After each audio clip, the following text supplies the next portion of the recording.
On démarre, Marc, avec des milliers de logements destinés aux classes moyennes qui vont être construits dans les quartiers prioritaires. Le groupe Action Logement, qui détient plus d'1 million de logements sociaux, va construire 9000 logements dans les quartiers dits prioritaires.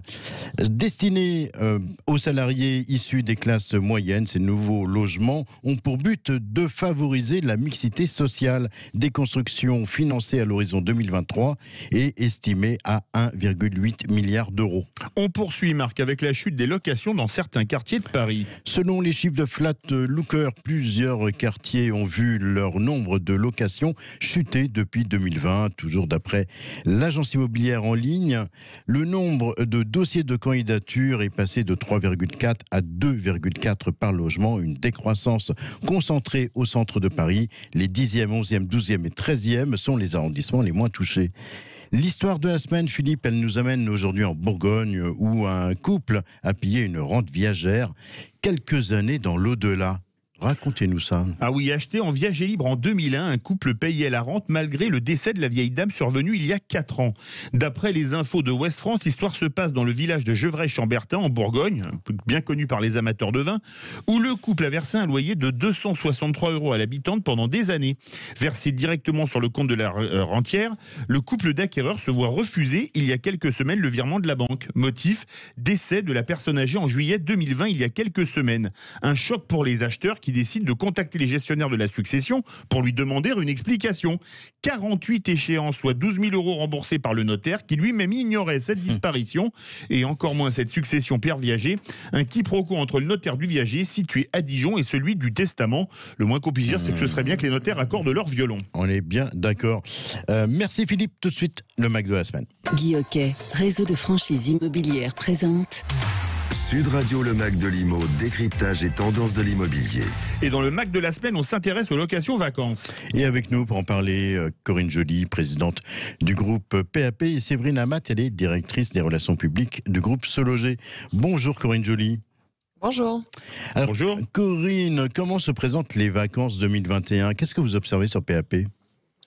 Ça se présente bien, surtout pour les locations vacances en France. D'abord, comme l'année dernière, on va largement partir en France parce qu'on n'a aucune visibilité sur ce qui va être autorisé à l'étranger, donc report sur la France. Et puis ensuite, les hébergements individuels vont être privilégiés par rapport aux hébergements collectifs, comme les villages vacances ou les campings, parce que l'hébergement individuel, c'est rassurant, on est autonome, on a sa cuisine, bref, c'est sanitairement sain. Et concrètement, on voit les résultats dans les chiffres. On a déjà 6% de réservations en plus qu'en 2019. Je vous parle pas de 2020 parce que c'était une année spéciale. Voilà. Oui, c'est Et clair. il y a même déjà des pénuries dans certaines régions. Donc, pour ceux qui n'ont pas encore organisé leurs vacances, si vous cherchez une maison au calme, assez grande, genre avec des amis ou plusieurs familles, je vous conseille de vous dépêcher. Bonjour Séverine Amat. Bonjour Marc. Bonjour. Alors, qu'est-ce que vous observez du côté de votre site Amivac ? Est-ce que les Français sont plutôt cette année mer, campagne ou montagne ? Alors, ce qu'on observe sur Amivac, Marc, c'est que les Français se projettent plutôt du côté de la mer, puisqu'on retrouve presque dans les régions, toutes nos régions côtières dans ce top 10 des réservations, avec en tête la région PACA, l'Aquitaine, le Languedoc-Roussillon et la Bretagne. Alors, cette tendance n'est pas nouvelle. Ces régions ont toujours eu la cote auprès des vacanciers, mais ils sont de plus en plus nombreux à les choisir, puisqu'on enregistre plus 37% de visites sur nos sites vacances par rapport à 2019. Car effectivement, la France est de nouveau la destination privilégiée pour cet été, avec près de 80% des vacanciers qui resteront en France. Ouais. Au niveau des types de biens, on note l'appétence pour les maisons et les villas qui remportent un franc succès, puisqu'on peut s'y retrouver sur des surfaces un peu plus grandes avec des regroupements de 5 personnes en moyenne. Corinne, quel genre de vacances les Français ils envisagent cette année ? J'ai une autre question en plus. Est-ce que les métropoles, elles ne seront pas quelque part les grandes perdantes de cette année 2021 ? Alors, les Français envisagent des vacances au vert. Évidemment, en effet, le littoral est la destination numéro 1 pour cet été. J'ai envie de dire comme tous les étés. Mais il y a quand même l'arrière-pays qui fait les plus fortes progressions, et notamment le Vaucluse, la Dordogne et l'Ardèche. Donc, il y a une très forte progression dans des régions qui sont un peu plus rurales. Les réservations sont plus dispersées que d'habitude. Les Français veulent éviter les bains de foule. Donc, la grande tendance, c'est la maison dans un environnement préservé avec la possibilité de faire de belles balades. Grosse tendance aussi sur la Corse, et notamment la Corse du Sud avec Porto Vecchio et ses alentours.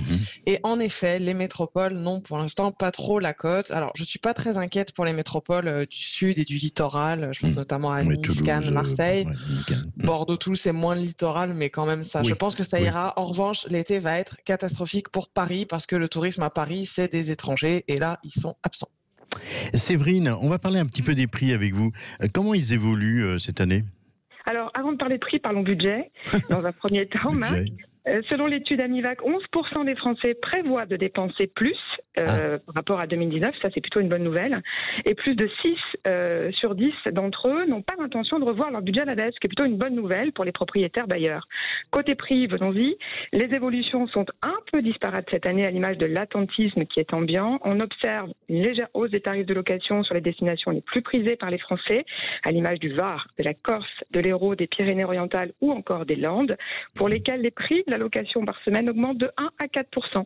On note quand même le Vaucluse qui connaît une hausse plus marquée avec plus 10% sur la même période par rapport à l'année dernière. Et puis la Dordogne et les Vosges, en revanche, qui voient leur prix diminuer de 10%. Deux départements à privilégier peut-être pour des vacances petit budget. Alors justement, Séverine, on va passer maintenant au bon plan. Est-ce que vous en avez quelques-uns à nous proposer sur Amivac?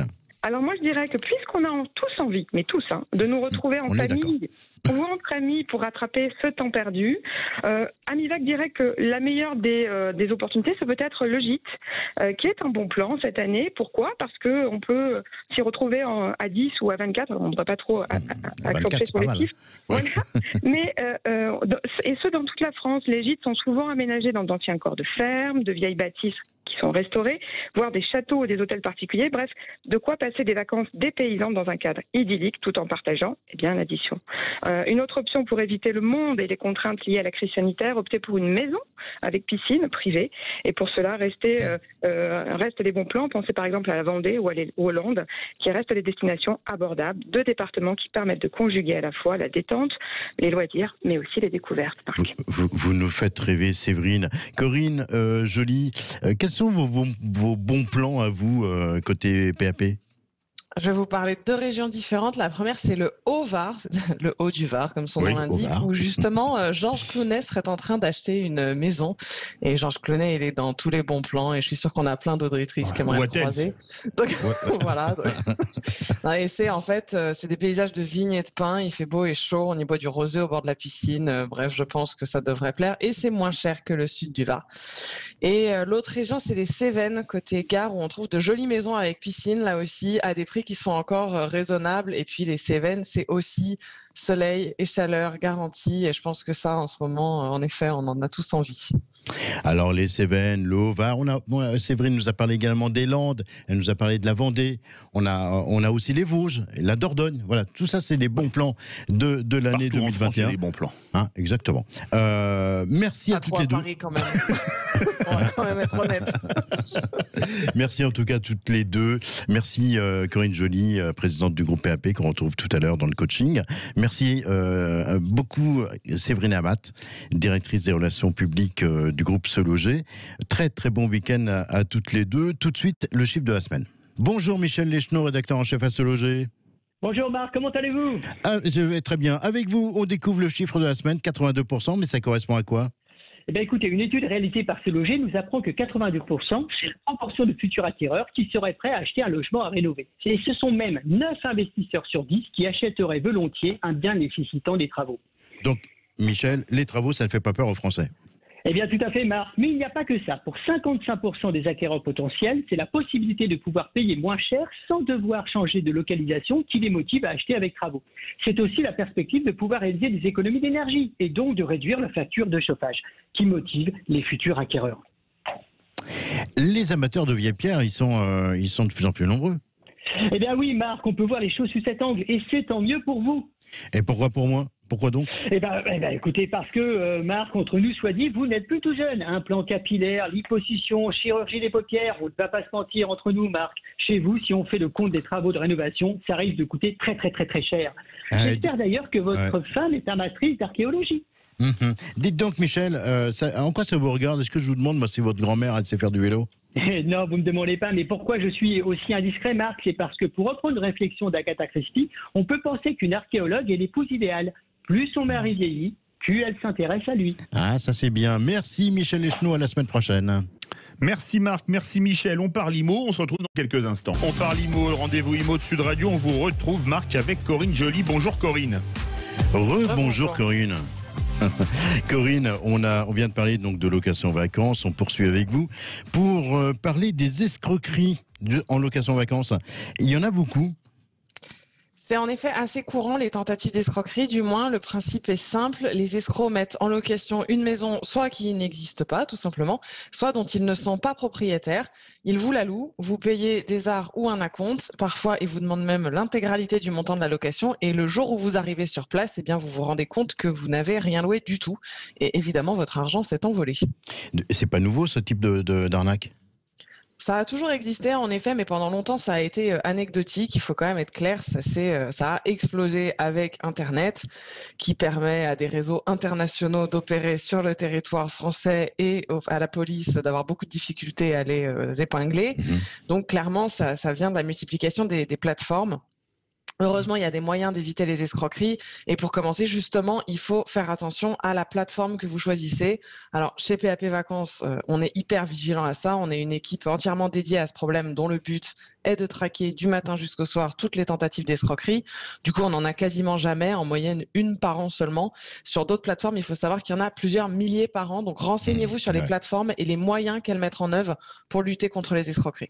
Alors, justement, Corinne, vous allez pouvoir partager avec nos auditeurs votre expertise sur la question. Comment, d'abord, ils opèrent, les escrocs? À peu près toujours de la même manière. Leur objectif, c'est donc d'encaisser des arts ou la totalité du montant de la location qu'ils ne possèdent pas. Donc, ils vont publier de fausses annonces, généralement très alléchantes, avec de belles photos, des tarifs compétitifs. Parfois, ils vont même jusqu'à détourner, voilà, de jolies piscines. Parfois, ils vont même jusqu'à détourner de vraies annonces en se substituant aux propriétaires. Donc, ils s'inspirent d'une vraie annonce et puis ils la copient sur une autre plateforme en mettant leurs coordonnées à la place. C'est pour ça que les propriétaires aussi sont très vigilants. Ils doivent traquer un peu des fois les copies de leurs annonces. Bon, la fin de l'histoire, c'est toujours la même. Les vacanciers craquent sur une belle maison. Ils entrent en contact avec le propriétaire, enfin, ce qu'ils pensent être le propriétaire. Et là, l'interlocuteur leur demande de payer. Et puis, en fait, c'est pas le propriétaire. Voilà. Donc ça, effectivement, c'est hyper impressionnant. Si je suis à la recherche d'une location, à quoi il faut que je fasse attention? Comme j'ai dit en premier lieu, faites attention à la plateforme. Si la plateforme vérifie ses annonces, alors vous pouvez être tranquille. Sinon, vous pouvez faire des vérifications vous-même. Il y a des signaux qui doivent vous alerter. Ce sont ceux qui nous alertent, nous, quand on fait nos contrôles. Je vais vous en citer 4. Alors, premièrement, le tarif. Attention au trop bon plan. Je sais que ça fait rêver, mais c'est louche. Il n'y a aucune raison qu'un propriétaire vous permette d'avoir une maison en Corse avec piscine à 500 €. Donc, un trop bon plan, c'est louche. Deuxièmement, s'il n'y a pas de contrat de location, c'est louche aussi parce que le contrat de location, c'est ce qui garantit quand même la sécurité. C'est là où il y a les coordonnées du propriétaire, des informations comme ça. Donc, pas de contrat, c'est louche.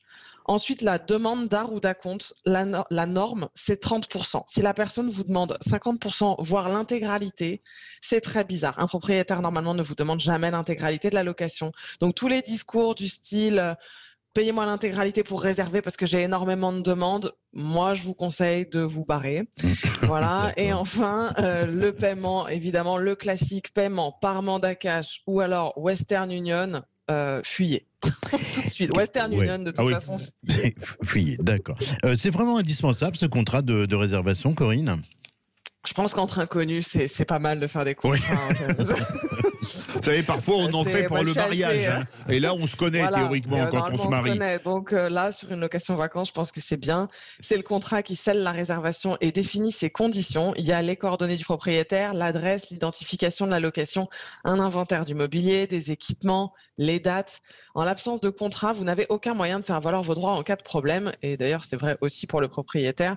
Pour eux, c'est d'ailleurs aussi pour les vacanciers un bon moyen de récupérer des informations officielles sur la location que vous allez quand même pouvoir un peu du coup vérifier, par exemple avec l'adresse. Tapez-la dans Google Maps et vérifiez que ça correspond bien aux photos de l'annonce. Ça peut vous aider aussi à contrôler. Et généralement, c'est suffisant? Oui, une fois que vous avez fait tout ça, vous avez quand même pas mal sécurisé. Par exemple, le propriétaire honnête, comme je disais, il ne vous demandera pas 100% du montant de la location à la réservation, ni un paiement par mandat cash, et encore une fois, encore moins par Western Union. Donc voilà, c'est un bon filtre. Maintenant, si tout vous semble OK, mais que vous avez quand même un doute, il y a une dernière astuce, c'est de demander à un ami d'appeler le propriétaire pour faire une réservation aux mêmes dates que les vôtres. Parce que les escrocs, ils réservent beaucoup de fois à la même date, évidemment. Hein. Bonne idée, ça. En fait, qu'ils s'en foutent. Donc, faites réserver par quelqu'un d'autre. Et si la personne répond que c'est disponible alors que normalement c'est vous qui avez le logement, eh bien, vous savez que c'est une escroquerie. Là, il y a escroquerie. Voilà. Exactement. Dites-moi, Corinne, et les propriétaires, est-ce qu'eux aussi ils subissent ce genre d'escroquerie ? C'est pénible pour eux aussi parce que ça détourne leur clientèle, notamment quand c'est quelqu'un qui a copié leur annonce. Finalement, il y a une personne qui voulait vraiment réserver votre location et en fait qui n'a pas pu s'adresser à vous et qui s'est adressé à un escroc. Donc oui, les propriétaires, ça les agace aussi. En plus, ils s'en prennent aussi parce que des fois, ils vont directement s'adresser aux propriétaires pour récupérer des informations ou des documents, voire pirater leur annonce. Donc oui, les propriétaires aussi en pâtissent. L'idée pour les propriétaires pour se protéger, c'est d'être très vigilant sur les demandes d'identifiants et de mots de passe liés à un compte sur une plateforme. En gros, ce qu'on appelle le phishing. Et d'ailleurs, ce conseil-là est général. On l'a tous déjà subi. On a tous déjà reçu un mail, soi-disant de notre banque, soi-disant d'EDF. Et en fait, c'est pas du tout notre banque ou EDF. Donc, faites très attention aux demandes d'identifiants et de mots de passe. Là aussi, sur PAP Vacances, on monte la garde. Quand on nous informe d'une tentative de phishing, on la signale à tous les propriétaires pour les protéger. Et s'ils ont des doutes, on a des moyens de sécuriser leur compte à nouveau. Donc, voilà, faites attention. Et sinon, appelez-nous. En tout cas, Philippe, je crois que Corinne, elle a raté sa vocation de policière. Elle aurait dû bosser à la brigade financière ou à la répression des fraudes, peut-être. On l'appelle Ramba, il y a une bonne raison. Hein. Ah ouais, elle n'a pas usurpé son surnom. Merci beaucoup, Corinne Joly, présidente du groupe PAP. On rappelle à ceux qui nous écoutent qu'ils peuvent eux aussi bénéficier de conseils en prenant rendez-vous gratuitement sur pap.fr avec un coach immobilier. Philippe, ce matin, on part dans la Loire. On rejoint Caroline Latour. Elle est consultante immobilier chez Efficity. Bonjour, Caroline. Bonjour à tous. Bonjour. Vous allez bien ? Très bien, vous-même. Nickel. Beau temps, tout va bien ? Super. Bon, tout va bien. Vous avez un bien coup de cœur à nous présenter. On vous écoute. Exactement. Alors, avant toute chose, Marc, est-ce que vous connaissez la ville de Montbrison ? Ah oui, j'adore. Oui. Ah ouais. Voilà, ville qui est si chère à Jean-Pierre Pernaut pour son plus beau marché de France. Exactement. Et qui est célèbre pour sa fourme de Montbrison également. Ouais. Donc ça se situe à 50 minutes de Saint-Étienne, à 1h30 de Lyon. D'accord. Donc le bien que je vous présente aujourd'hui se situe sur les hauteurs, secteur très calme, donc vraiment idéal pour une maison secondaire. Donc pour vous la décrire, c'est une ancienne ferme en pierre de 273 mètres carrés sur 3 niveaux. Alors il y a des travaux de réhabilitation à prévoir sur ce bien-là. Elle comprend donc 7 chambres de 12 à 25 mètres carrés, de nombreuses salles de bain, de grands volumes, puisque nous avons un salon. Carrés, hein, ah oui. Ouais. De grandes chambres. Certains, ça peut être des salons, voire des studios. Oui, c'est des vraies suites avec pièces d'eau. Oui, tout à fait. On peut y faire quoi dans ce genre de maison ? On peut y faire un gîte ou... Tout à fait, ça attire beaucoup de projets différents, donc soit des maisons de famille pour se retrouver plusieurs générations, soit des projets de gîtes, des projets d'activités d'extérieur, des choses comme ça. Il y a plusieurs possibilités puisqu'on a des grands espaces. Un salon de 55 mètres carrés, une pièce de vie de 80 mètres carrés et des dépendances, ça permet de vraiment accueillir du monde. Ouais. Et donc, j'ai vu qu'il y avait au moins 8 ou 9 places de stationnement, de parking. C'est ça, En fait, on a un terrain de plus de 4000 mètres carrés, donc il y a de l'espace. Il y a de l'espace. Elle est à combien, cette maison ? Alors, on est affiché à 285 000 €. Oui, c'est un bon plan en plus, pour le coup. C'est ça, oui.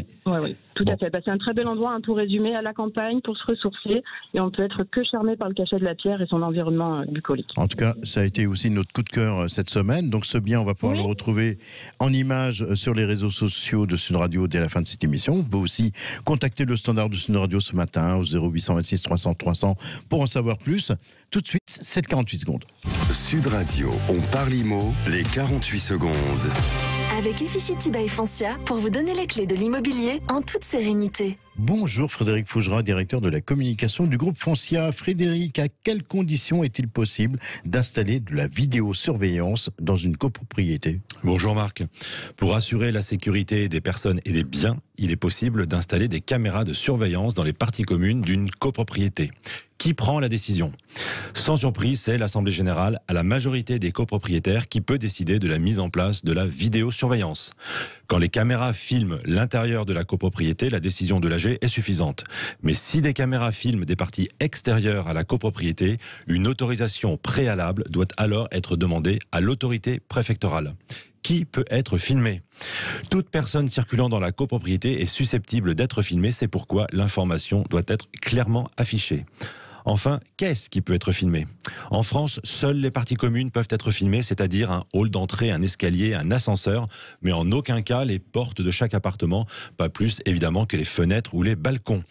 Voilà Marc, sachez également que les images ne doivent pas être conservées plus d'1 mois et qu'elles ne sont pas consultables librement. Seul le syndic et le conseil syndical sont supposés y avoir accès si nécessaire. Merci Frédéric, on vous retrouve avec grand plaisir la semaine prochaine. On rappelle également à ceux qui nous écoutent qu'ils peuvent revoir cette chronique sur la playlist Efficity by Foncia sur la chaîne YouTube de Foncia. Il y a également toutes les questions de copropriété dans l'ouvrage Copropriété 50 questions essentielles paru aux éditions Bréal by Studyrama. En Parlimo, c'est terminé pour aujourd'hui. La semaine prochaine, on vous propose Philippe une émission piquante puisqu'on va parler de guêpes, de... Ah oui, et puis si on a un nid de guêpes ou de frelons chez soi, il faut vraiment les éradiquer rapidement. D'en parler avec Céline Chailly, notre amie de Maison et Travaux. Et dans quelques instants, on va parler d'animaux beaucoup plus sympathiques que les guêpes et les frelons. Ce sera en compagnie de Natacha Harry. Restez bien avec nous sur Sud Radio. Avec PAP, site immobilier de particulier à particulier. Sud Radio. Parlons vrai.